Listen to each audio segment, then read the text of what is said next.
Buongiorno a tutti, mi chiamo Federica Facchetti e sono una delle curatrici del Museo Egizio. Mi sono occupata dell'allestimento della sala di epoca tarda e delle gallerie della cultura materiale dedicate ai vasi in ceramica e alle mummie animali.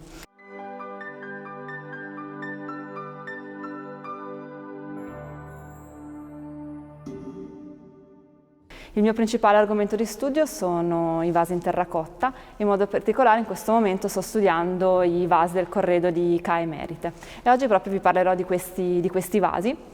trovati in questa tomba scoperta dall'allora direttore Ernesto Schiaparelli nel 1906 a nord del villaggio di Der el Medina. Ca era il direttore dei lavori, quindi sovrintendeva alla costruzione delle tombe nella Valle dei Re e la Valle delle Regine e fu seppellito insieme alla moglie in questa tomba che è rimasta intatta, cioè nessuno fino appunto al giorno della scoperta ha mai profanato il suo ingresso, e questa per l'egittologia è una scoperta molto importante perché ci permette di studiare un corredo proprio come era stato pensato in origine. Ca e la moglie Merit vissero tra il 1400 e il 1350 a.C. Il corredo fu quasi interamente trasportato a Torino in 93 casse. Rimasero in Egitto solo 19 vasi in terracotta, alcuni pani, 3 blocchi di sale e una lampada, che oggi si conservano al Museo delle Antichità Egizie del Cairo.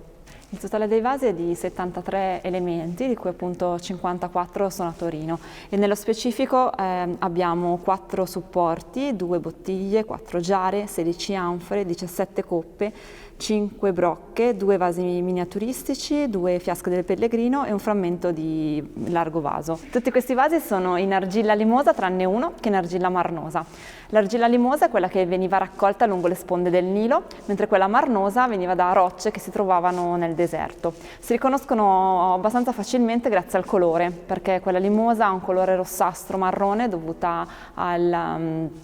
presenza degli ossidi di ferro, mentre invece quella marnosa è più bianca, grigia, proprio data la presenza del carbonato di calcio. 14 vasi hanno una chiusura, 3 di essi hanno un blocco di argilla che li va a chiudere, 6 hanno un coperchio costituito da bande di lino sovrapposte, 4 invece hanno una coppetta che viene aggiunta al vaso proprio a chiuderlo, e uno invece ha un vero e proprio coperchio decorato, una decorazione che poi ritroviamo anche sulla spalla del vaso. 9 vasi hanno un potmarks. Il potmarks è un segno inciso sul vaso che nel caso dei vasi del corredo di Ca indica il proprietario, quindi molto spesso vediamo il monogramma di Ca, in altri casi invece c'è un segno diverso. Questo fa supporre che questo vaso possa essere un regalo fatto da qualche altro abitante del villaggio del Medina a Ca, forse anche proprio nel momento del suo funerale. La prima fase dello studio è stata studiare questi vasi attraverso una schedatura, il disegno e la fotografia,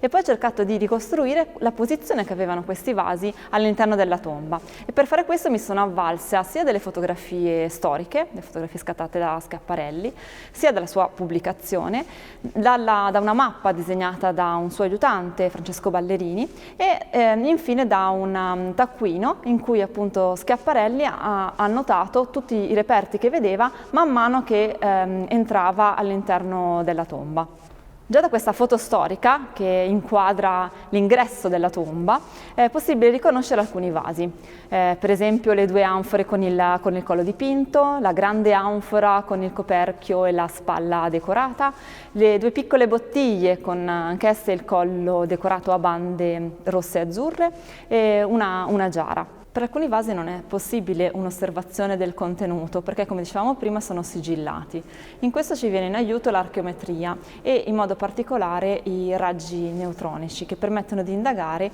il contenuto dei vasi. In particolare quest'anfora è stata portata in un centro vicino ad Oxford e le analisi hanno rivelato la presenza di un contenuto organico di cui ancora non è possibile definirne la natura. Possiamo supporre, in base a confronti con vasi trovati in altri scavi, che si tratti di un olio, di una resina o forse addirittura anche di miele. Come vi dicevo, tutti i vasi sono stati disegnati dalla dottoressa Alice Salvador e il disegno ha permesso di studiare in modo più dettagliato le modalità di esecuzione delle pitture. In modo particolare si è riuscito a comprendere i tempi con cui sono stati fatti i diversi disegni. Guardiamo per esempio questa anfora. Sicuramente come prima cosa hanno steso il lino intorno al collo, poi hanno dipinto la banda bianca sulla spalla, sono seguite le linee gialle sul collo, poi la linea nera e i profili neri dei petali, seguita la banda gialla sotto i petali, poi i punti gialli e verdi nella banda, le decorazioni gialle e verdi dei petali, la decorazione blu dei petali, mentre invece sul lino prima di tutto sono state fatte le onde del Nilo, poi le foglie del papiro, lo sfondo bianco dell'occhio, il contorno blu degli occhi e le sopracciglia, i contorni neri e le pupille degli occhi, il segno Neferu, il segno Neb e infine forse l'etichetta.